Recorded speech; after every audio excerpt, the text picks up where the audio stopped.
What is going on, YouTube? This is Barrett with Espresso Outlet. I have something that is huge. This is your next grinder. I know a lot of people, they knew this was coming. We kind of had a unplanned unveiling of it, but today I received this demo unit. Now this, I don't believe is going to be 110% what you're going to get. I think there's a couple minor things that they will end up changing just based off of what they've told me. And I think it's just the declumper. So basically what you see here is what you get. I've been playing with this. I've done a couple of Instagram lives. So if you want to watch some of the recordings, you can check out my Instagram at Portakeeper. We're wanting to get this out on YouTube though. So here is the DF64V. Let's go over this kind of what makes this thing tick. So this is the first DC grinder from Turin, and it takes the same 64 millimeter burrs as the DF64 and the DF83, or DF64 and DF64E and P. So it has the same burrs, but it has a huge upgrade in terms of the burrs that they put in it. So from now on, at least with this grinder, it comes with these DLC coated burrs. And if you're not familiar with what DLC is, it's diamond-like coating. It's kind of a black coating. And if I put these two side by side, this DF64 actually has the SSP high uniformity burrs in it. And I would say that these two, this one just straight out the box is pretty similar in flavor to this one that has the upgrade already. So even though this was probably going to cost quite a bit more than this, you're getting tons of stuff just straight out of the box.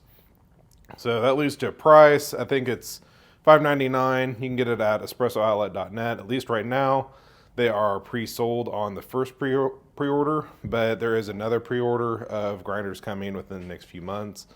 So if you're wanting to get your hands on one, these are going to disappear super fast. Next thing, it's a 300 watt DC motor. And why it needs to be DC is this is the first one with variable RPM. So the DF64V, the V is for variable RPM. So it goes from 500 to 1800 RPMs. It goes in increments, and it's probably hard to see with a little bit of reflection and the refresh of my camera, but it goes in 100 RPM increments. And this dial is like an infinite dial. So if you keep turning it, it's not going to go any less than the 500. If you keep turning it up, it's not going to go any more than the 1800. So it keeps spinning. Very nice feature, very clean and elegant feeling. The power button is on the other side. And I know a lot of people originally, they complained about the DF64 having this button in the front. It was a little bit hard to reach. Now you have the DF83 and then like your E and P that have them on the side. That's okay. I think that this is a very welcome upgrade in terms of the power button placement, and it looks awesome. I mean, it's very high-end looking. And it's running. Can you even hear it? You can barely hear it running. So that is probably the most impressive thing with this grinder. They opted to remove the fork for the cup because what was happening is it was making some additional noise. So now we have this little pillar that we place in front, and then we have this aluminum dosing cup that we place on it. So extremely quiet. We're at 1800 RPMs right now, and there's 500 RPM. Now, they have recommended when you do the 500 RPM, and I just recommend this in general, you should do a hot start on this grinder. What does a hot start mean? Turn on the grinder. So we're going to turn it on. It's running right now. And then we're going to dose our beans. We're going to dump them in. And we want this to be running. We don't want to dump them in and then turn it on, especially at the low RPMs. But let's say you did that and your grinder stalls. It is a very slow RPM for this motor. Even though this motor is huge and has tons of torque, there's only so much that it can do. So if that does happen, it has built-in protections to not ruin your motor. So your motor's not going to keep running. It's not going to keep getting hotter and hotter and hotter. It's going to turn off. And if there's any sort of a stall, what it does is it actually ups the RPM just to give it that little boost of torque. So I'm gonna have lots of people ridicule on this. We have a decibel meter. And this is just with it running. Let's say, I don't know, 18 inches. About 63 decibels just with it running.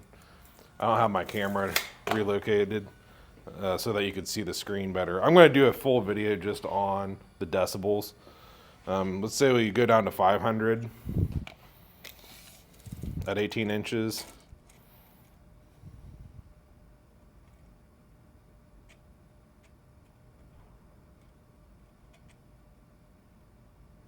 It's about 60, 61. There's actually background noise that it's picking up on, and it spikes just with me talking. So extremely low on the decibels. We could probably throw some beans in and do that, but I really want to do that in a different video. So don't ridicule me on that, because I know I already have people planning to say I did that wrong. Let's turn this off and go over some more of the features. So really cool stuff.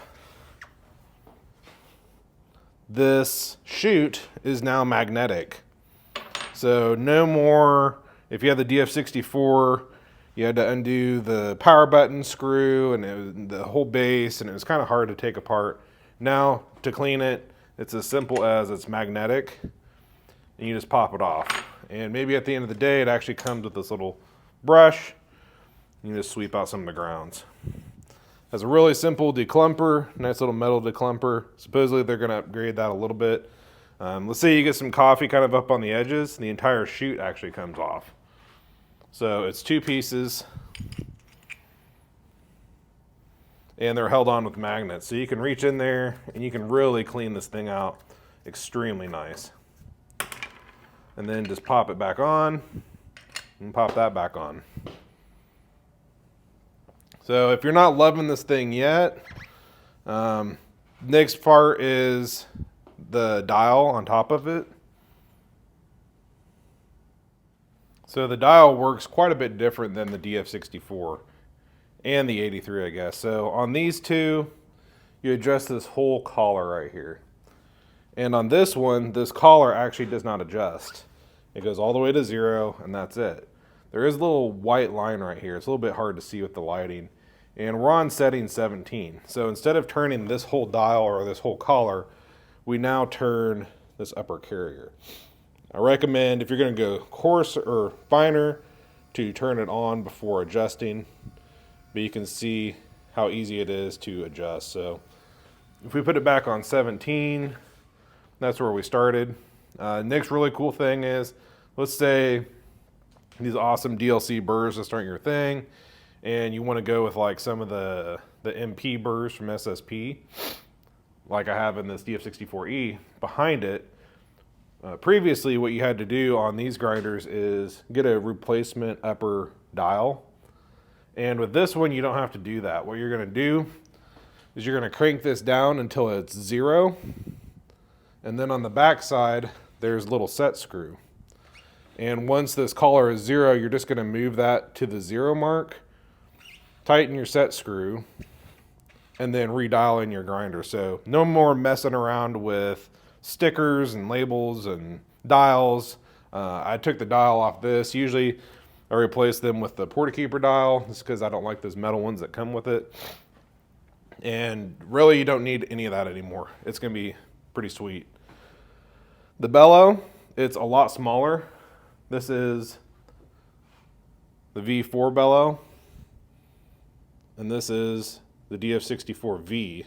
So that's 64V for version 4, latest version, and here's the new one. Tons smaller. So a little bit more elegant looking, I think. Has your wooden lid, and then just your normal bellow. Wonder if this can go, yeah, it looks like it can go either way. So, very simplistic, elegant design.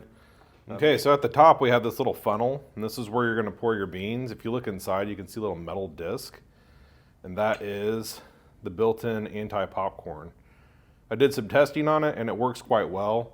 If you just poured some beans in right now, you are going to get some popcorning. But with this, at least with that funnel in and the anti-popcorn and no bellows, I didn't get a single ground come out. So built in, nice funnel, works very well for dosing, and you get the anti-popcorn built in. So very nice, steep funnel. You're not going to get beans stuck to the side. I never really had that problem, but I've seen some people say like, oh, I'll get some beans stuck to the side. Very aggressive, steep funnel. So I think that's a huge improvement. I'm going to open up the burrs next. To get to the burrs is extremely easy. So I mentioned before, we're going to turn this dial for your adjustment, but this collar still does rotate. So don't think that you're adjusting your grind setting. That's not really what you're doing. This comes off and it is your burr holder or your upper burr carrier. So this adjustment mechanism is all one piece. It has some grease in there. Make sure to leave the grease. And then you have your upper burr itself. So I like to orient, let me grab a Sharpie. I like to mark. Earlier I was opening it up, and I like to make sure to put the burrs back in the same way that I took them out. So I put little marks on that burr carrier, and we're just gonna pop this burr out. And you can see they're kind of a black color. Okay, I grabbed the DF64 stock burrs. So you can kind of see that there's like a black tint, and these are the DLC coated diamond light carbon burrs. And then these are the stock DF64 burrs. So I like the cut pattern on these DLC burrs just a lot more. These Italmill have been awesome, but I feel like this is like a $200 upgrade right here, just straight out of the box. That's huge, I think. Another addition is this wave spring. So on the DF64, they had just coil springs. On the DF83, they opted for a wave spring. Again, they came back with a wave spring, and it's somewhat captive. It has a rubber O-ring right here. So that rubber O-ring even prevents that spring from falling off. But last look at that before we go on. So that's pretty solid. Here's the bottom burr carrier. Has a really nice looking kind of triangle design to kind of fling the beans out, I think is what they're going for here. And I think it looks really cool on top of just design element. And it really just has some static. I just ran quite a bit of coffee through this. Or I say static, not static. Fines just stuck to the sides.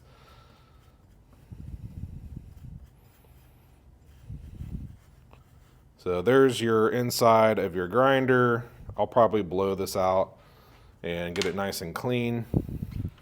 Let's turn it around. I'm going to remove this so that we can kind of see out, hopefully.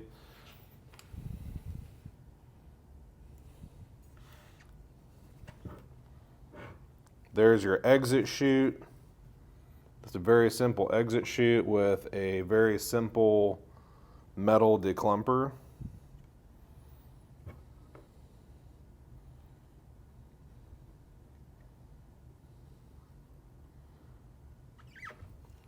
Then you have your wipers for pushing your beans out the chute. I guess it goes that way.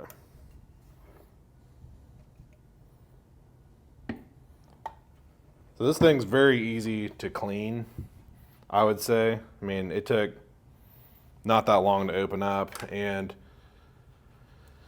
let's put it back together real quick. Just kind of align it, make sure not to bend these little rubber feet.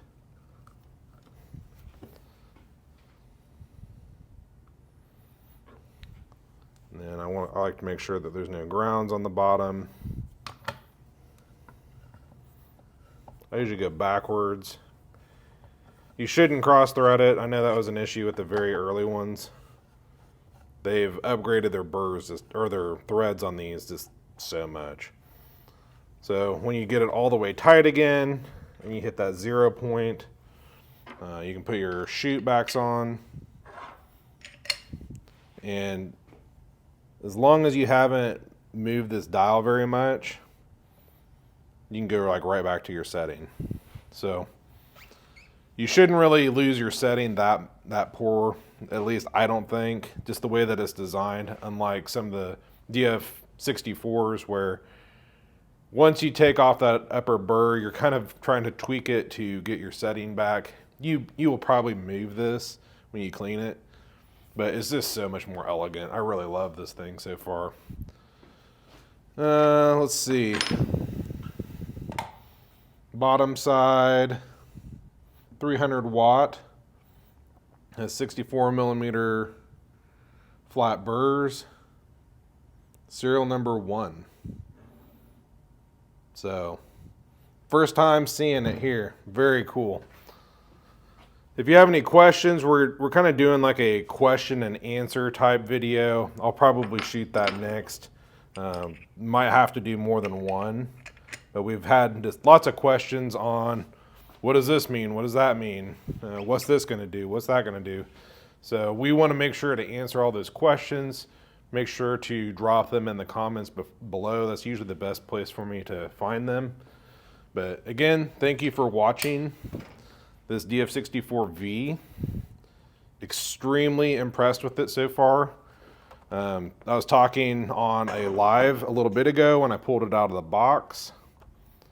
And someone said, yeah, but what's it taste like in the cup? We're going to do videos on that. I've pulled some Ethiopian that I roasted the other day on it a little bit ago, and it was fantastic. I ran it at 1300 RPMs. Typically for espresso, the higher RPM is going to be better. And for drip, if you want that additional clarity to be added to your cup, the lower RPM is probably going to be better there. But just straight out of the box, I pulled this shot of Ethiopian, and it was just very buttery smooth. I felt like there was quite a bit of texture there that I wasn't expecting. Maybe it's just that coffee. I need to try probably a couple others. Let me look over here. I have some Costa Rican that I might run through it. I actually ran a little bit through first on a finer setting. It's a much darker bean. I think that's just going to scream. It's going to be so good. But again, thanks for watching. Make sure to subscribe, because we're going to be dropping all sorts of content on this. Make sure to subscribe to this channel, the Collider Roasters channel. It's a new channel we're doing a lot of roasting stuff on. Make sure to go to Home Espresso Aficionados on Facebook, and that's usually where you're going to see the most up-to-date information on this grinder. We've already dropped it on a pre-sale. Those pre-sale are gone, but we're going to drop them again soon for the next batch pre-sale. So that's probably the best place to see that when they come available. When they're gone, it might be a little bit because they're pretty hot right now. So again, thanks for watching, and we'll talk here soon. Thanks.